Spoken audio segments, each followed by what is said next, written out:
உங்கள் சாந்தி சிட்டி தாங்க பேசுகிறேன். இன்றைக்கி ஈசா வந்தோம். பார்த்தீங்கன்னா எனக்கு குட்டி ஃப்ரெண்டு ஒருத்தர் கிடைச்சாரு பாருங்கள்.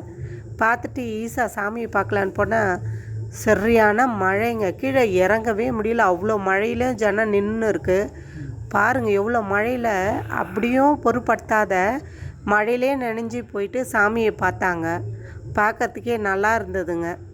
தூரத்துலேருந்து பார்க்கறதுக்கு முழு உருவமும் சூப்பராக தெரிஞ்சது. இந்த மழையிலையும் இந்த ஜனம் குறையவே இல்லை. இந்த மழையில நனைஞ்சி பார்த்தாங்க. 6 மணிக்கெல்லாம் லைட்டு போடுவாங்க. ஆனால் இன்றைக்கி லைட்டே போடலைங்க. ஏன்னா காரணம் மழைனால லைட்டு போடல. நாங்களும் 2 டைம் போனோம். 2 டைமும் லைட்டு பார்க்க முடியல. 2 டைமும் மழை தாங்க. நாங்கள் போகிற டைமில் மழையாகவே இருக்குது. ஒன்றுமே பண்ண முடியல. இருந்தாலும் இவ்வளோ ஜனமும் குறையாமல் போய் பார்த்தாங்க. ரொம்ப சந்தோஷமாகவும் இருந்தது.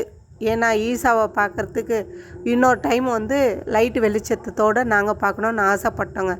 இன்னும் நாங்கள் பண்ணுறது ஈசாவை பார்த்துட்டு வீட்டுக்கு கிளம்பலான்னு கிளம்பிட்டாங்கங்க. வீடியோ பிடிச்சிருந்தால் லைக் பண்ணுங்கள், சப்ஸ்கிரைப் பண்ணுங்கள், பெல் பட்டனை கிளிக் பண்ணுங்கள், கமெண்ட் பண்ணுங்கள். அடுத்த வீடியோவில் நான் உங்களை சந்திக்கிறேன். பாய்.